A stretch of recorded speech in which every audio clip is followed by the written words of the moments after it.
Hi, and welcome to this live reading from Saint Code, The Lost by Mackie, and this is presented by Itsy Bitsy Book Bits. Chapter 1. In a quiet, dark, lonely diner on the upper reaches of the Data Bowl, an even lonelier woman sat drinking her cooling synth coffee. Staring down at her hazelnut-colored skin wrapped around the stained porcelain cup, she contemplated the hazelnut creamer she had added to her drink, watching the swirls within change from rich darkness to light. She had simply wanted something that didn't smack her tongue as purely artificial, but decided to look no deeper than that creamer was supposed to give her drink a hazelnut flavor. Not that she had ever tasted a real hazelnut. Unfortunately, even as she imbibed a swallow, it still tasted unreal. At least the caffeine or whatever other drugs they put in to enhance moods would still do its work all the same. Staring out the window, her mind was wrapped up in the darker world outside the diner. She wondered about the beauty of the city beyond. The city was filled with constantly moving light in the dark and distant sound. The only time the city was ever really quiet and still was during the day, sometime between 9 p.m. and 11 in the morning, when the sun beat down from above. The city didn't want to see its drab, broken-down self, so the majority of its residents hid their heads and slept. The first round would start to wake at 3, when the sun passed its zenith and descended toward the distant but extremely tall mountain peaks, and was completely hidden by 5 in the evening. Then the city woke itself for another night. Right now it was currently 10:30 p.m., and her client was late. That figured. Nothing else to do about that but study the city, read the flashing advertisements one more time, and wonder if it would be worth it to splurge on some water for a shower.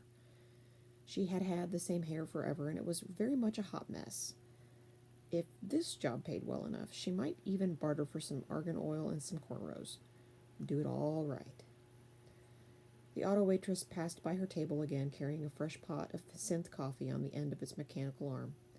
While the squat round thing looked nothing like a human, someone thought to humanize it a little by putting a tiny red waitress hat on the top of its main body and a small matching waitress apron taped to its front. It made a motion to refill her cup, but she waved it away. Unfortunately, this thing's sensors were working, and it responded to the motion. "Can I get you anything else?" it asked with its digital voice. "I ordered soup?" she asked. "I will check." And it zipped away along its glowing track toward the kitchen through the dim room, stopping to check for synth coffee refills on its way. There were about a half dozen or so other patrons seated in booths along the curve of the diner's outer wall. 3 other solo patrons had claimed real estate at the counter in front of their own auto waitress, which roved back and forth dressed with a green hat and apron. Everyone was lost in their own worlds, oblivious to everyone or the woman observing them. She could spend as much time studying the room as she did the city, and see about as much. Neon was everywhere in the room, glowing around the edges of the booths and along the wall, giving enough light and plenty of atmosphere. Many individuals were also decked in fashionable neon-like accessories around wrists and necks. Some even had it sewn into their clothes. The room was a reflective pool of the city, or something poetic like that. Contrary to the current fashion norms, the waiting woman was dressed in dark clothes, practical, ready for the job. Combat canvas pants with waterproof pockets that hugged close to her body, and a close-fitting vest were the principles of what she wore. Her long trench coat hung on the hook at the end of her booth. Its only nod to fashion was the blue light edging at the collar and hem, both of which were turned off when she wasn't wearing it. The goggles she usually wore sat on the table next to her cup, so she could observe the world with her real eyes. Otherwise, whatever else she needed was deep beneath her skin. She could be completely naked and be no worse for wear. The old-fashioned bell attached to the door chimed, drawing her attention. It was another woman, dressed in neon orange from head to toe. Her skin was a darker shade than the waiting woman's own, rich as umber.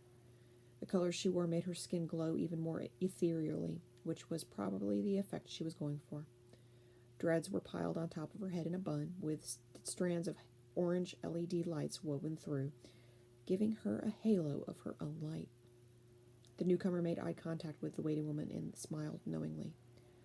At last, it looked like her client had arrived. The client sauntered over, her hips sashaying as she walked, her higher-class self standing out in the lower-class world, drawing the eyes of a few of the other patrons as she passed. Once she got to the empty side of the booth, she stopped.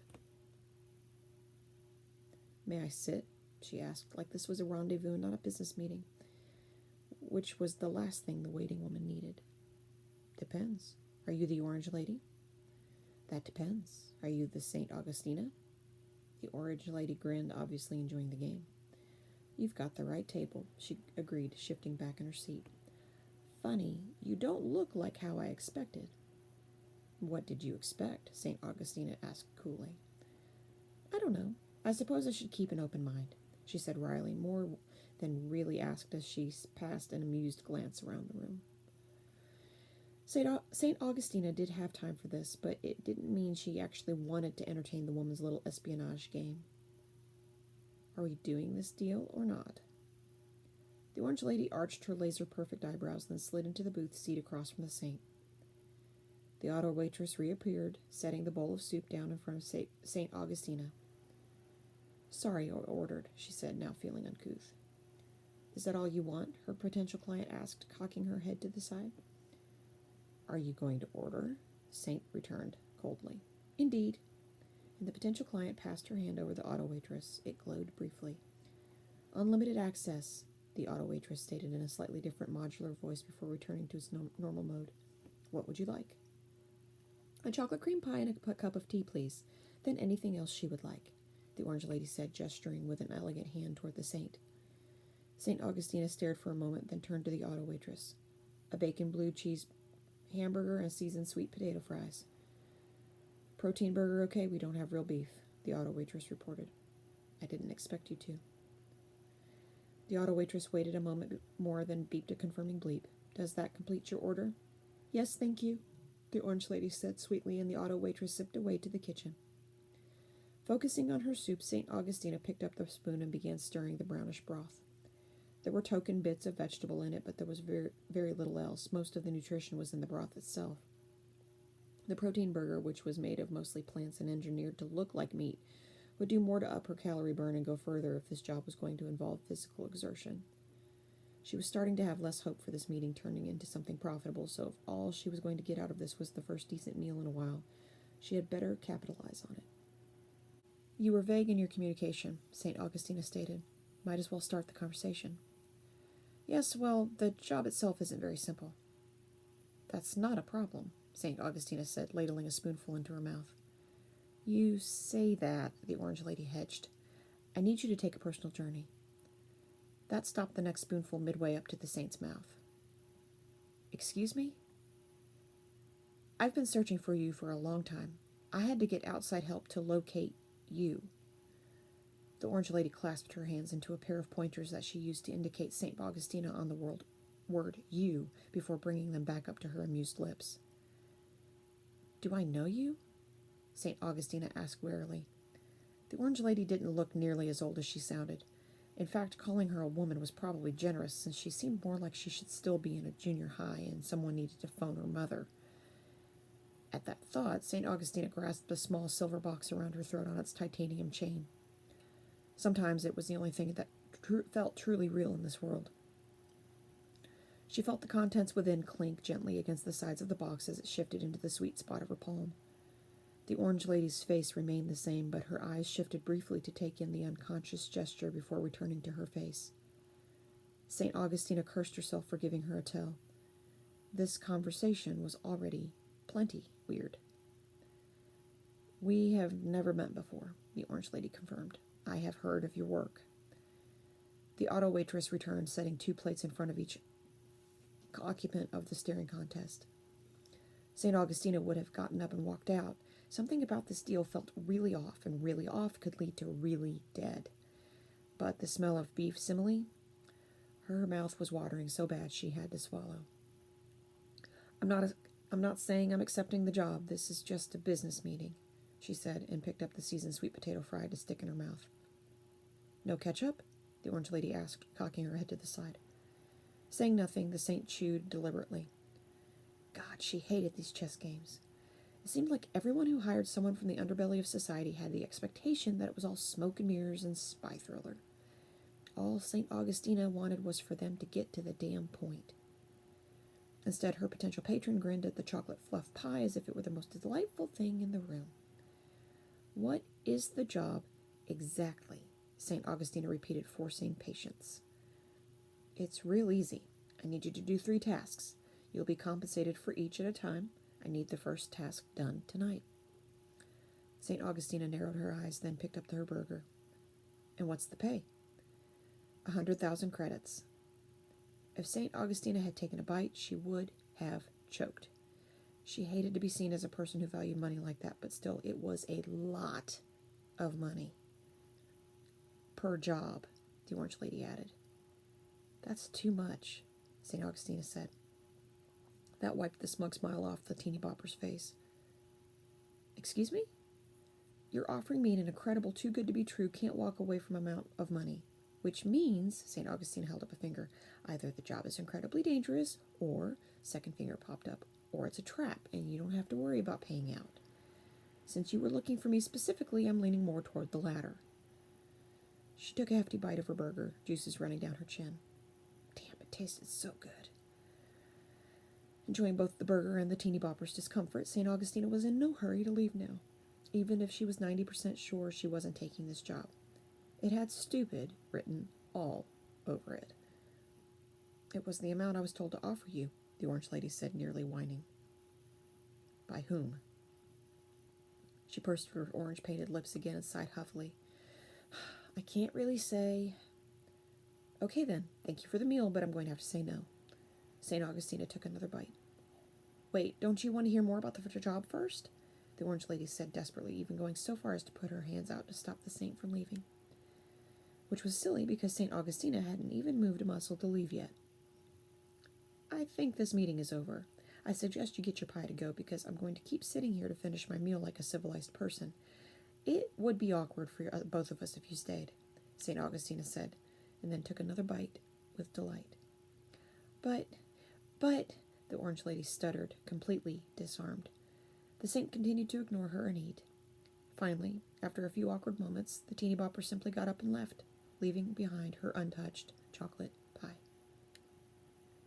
A meal and free pie. Guess the night wasn't a total loss after all. A familiar chuckle stopped St. Augustina in mid-chew. I told them it wouldn't work. Like gravity's pull, St. Augustina turned her head just enough to see him sitting at the counter. The pain in the ass's grin grew wider as he took in her response to his presence. You must be getting rusty, St. Augustina. You didn't even notice me enter. I noticed you, she lied, wondering how satisfying it would be to slip her R pistol from its holster and let off a shot between his smug, blue glowing eyes. The other cyborg was dressed all in dark like she was, but instead of neon lining on any of his clothes, his call to fashion seemed to take him to another era entirely. While his clothing was combat-ready and tight against his lean, strong frame, the fedora sitting atop his head had no practical purpose. Both of his long legs were stretched straight out from his body, and he leaned against the counter with limp wrists. Nothing about his posture said that he was in a hurry at all or at all alert to danger. His posture was a complete and utter lie. Otherwise, why would he have his augmented eyes glowing inhumanly blue with no sign of iris or pupil within? Most people didn't realize what it meant for a saint's eyes to be that way. Many normal people paid for cosmetic augmentations like that did the same thing in the name of fashion. But there was nothing fashionable about the glowing eyes of a saint. St. Augustina hated it, which was why she rarely let her own eyes activate the augmentation like that when she didn't need it. She felt inhuman enough as it was. What do you want, St. Benedict? St. Augustina asked, picking up a fry to bite it too hard. Ha! You just won me 20 credits. Our employer was certain you would shoot me on sight. I thought about it. I know you did, he said. He seemed to take that as an invitation because the other saint levered up on his stretched out legs and swaggered over to the booth to sit in the spot the teeny bopper had vacated only moments before. That's mine, St. Augustine said as he began to turn the plate, holding the chocolate pie so the point was directed at himself. He stopped, then side-nodded his head as he turned the point toward her instead. After yielding the territory on the table, he raised a hand in the universal sign for, "Attention, I need service." "What can I get you?" the auto waitress asked as I slid up to the table.